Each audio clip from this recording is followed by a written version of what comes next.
आगामी लोकसभा चुनाव को लेकर इलेक्शन कमीशन आज तारीखों का ऐलान करेगा। इसके साथ ही पूरे देश में आचार संहिता भी लागू हो जाएगी और चुनाव प्रक्रिया पूरी होने तक बरकरार रहेगी। स्वतंत्र और निष्पक्ष चुनाव कराने के लिए चुनाव आयोग ने कुछ नियम बनाए हैं, उसे ही आचार संहिता कहा जाता है। इसके लागू होते ही कई बदलाव हो जाते हैं। सरकार के कामकाज में कई अहम बदलाव हो जाते हैं। आचार संहिता की शुरुआत सबसे पहले 1960 में केरल आम चुनाव के दौरान की गई थी। इसके बाद 1967 के लोकसभा और विधानसभा चुनावों के दौरान भी इसे लागू किया गया था। समय के साथ साथ इसके नियमों में भी कई बदलाव किए गए। आज हम आपको बताएंगे कि आखिर आचार संहिता होती क्या है और राजनीतिक दलों को कौन कौन से नियमों के पालन करने होते हैं। आज यानी 16 मार्च 2024 को लोकसभा चुनाव की तारीखों का ऐलान किया जाएगा। एक बार चुनावी तारीखों की घोषणा होने पर आदर्श चुनाव आचार संहिता भी लागू हो जाएगी।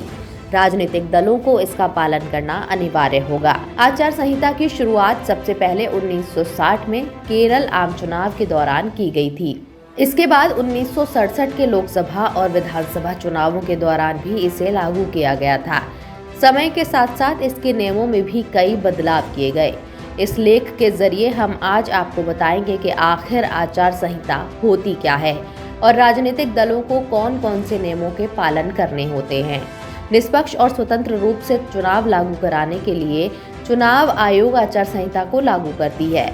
आज जब लोकसभा चुनाव की तारीखों का ऐलान होगा तो आचार संहिता भी अपने आप लागू हो जाएगी। ऐसे में चुनावी राज्यों में राजनीतिक दलों को इसका पालन करना बेहद जरूरी हो जाएगा। इसके कुछ नियम होते हैं जो कि पूरे चुनावी प्रक्रिया के दौरान भाजपा, कांग्रेस और अन्य पार्टियों के दलों को मानने पड़ते हैं। आचार संहिता चुनाव खत्म होने तक लागू रहती है। राजनीतिक दल या कोई उम्मीदवार आचार संहिता का पालन नहीं करता है तो उस पर चुनाव आयोग की ओर से कड़ी कार्रवाई की जाती है। जैसे चुनाव नहीं लड़ने दिया जाएगा, आपराधिक मुकदमा दर्ज किया जा सकता है, साथ ही जेल की हवा भी खानी पड़ सकती है। आचार संहिता के तहत कोई भी सत्ताधारी दल सरकारी योजनाएं, लोकार्पण, शिलान्यास या भूमि पूजन भी नहीं कर पाएगा। सरकारी गाड़ी, सरकारी विमान या सरकारी बंगले का इस्तेमाल चुनाव प्रचार के लिए नहीं किया जाएगा। चुनावी रैली या जुलूस निकालने पर पुलिस से अनुमति मांगनी होगी। धर्म या जाति के नाम पर वोट नहीं मांग सकते।